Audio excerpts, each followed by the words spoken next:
इस बार इटावा और आसपास की पूरी जनता भारतीय जनता पार्टी के खिलाफ मतदान करने जा रही है। और मतदान इसलिए खिलाफ करने जा रही है कि जो वादे भारतीय जनता पार्टी ने किए, कोई वादा पूरा नहीं किया। और आज जब हम सब लोग बाबा साहब भीमराव अम्बेडकर जी को याद कर रहे हैं, उस समय हम सब इस बात को याद कर रहे हैं कि उनके संविधान ने, उनके बनाए हुए संविधान ने हमें सम्मान दिया। इसी संविधान से हक मिल रहा है, इसी संविधान से आरक्षण मिल रहा है, इसी संविधान से सम्मान मिल रहा है।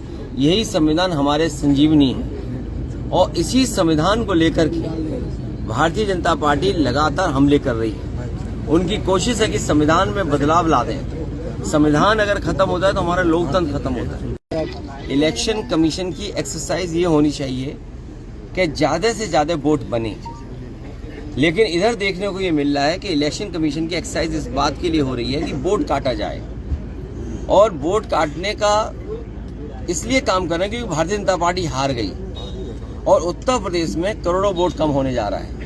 हमारा अनुमान है 2 करोड़ से लेकर के 3 करोड़ तक वोट कटेगा।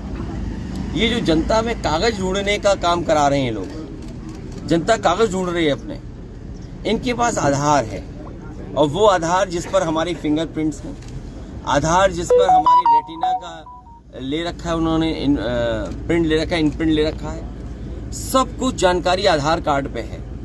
अगर आधार कार्ड से और आज के आधुनिक जमाने में टेक्नोलॉजी का इस्तेमाल करते तो बहुत सारे लोगों का वोट नहीं कटता, सबका वोट बन जाता, इतना फॉर्म नहीं भरना पड़ता, इतने कागज नहीं ढूंढने पड़ते, अधिकारियों के चक्कर नहीं काटने पड़ते, बीएलओ को गली गली घर में नहीं घूमना पड़ता और बीएलओ की जान भी नहीं जाती। लेकिन सरकार जानबूझ करके जनता को परेशान करती है, चाहे वो नोटबंदी हो जिसने जनता को परेशान किया, कोविड में परेशान किया। ये वो लोग हैं जो झूठ बोलते हैं। महाकुंभ में जाने कितनों की जान चली गई, आज चिंता ही नहीं होने की जान कितनों की गई, ना गिनती कर रहे हैं। अगर आप भावनात्मक मुद्दे बनाएंगे, भारतीय जनता पार्टी इमोशन से सरकार चला रही है, भावनाओं पे राजनीति करके सरकार चला रही है। जब भारतीय जनता पार्टी भावनाओं से सरकार चलाएगी तो दूसरे लोग भी अपनी भावना को किसी न किसी रूप में सामने लेकर के आएंगे। ये जिम्मेदारी सरकार की है। सरकार को संविधान के तहत चलना चाहिए।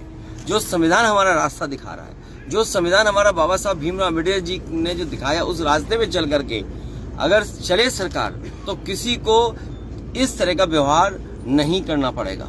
इंडिगो की लगातार फ्लाइटें कैंसिल हो रही हैं, यात्री लगातार ये इंडिगो की फ्लाइटें जो कैंसिल हो रही हैं, ये हमें आपको याद रखना चाहिए।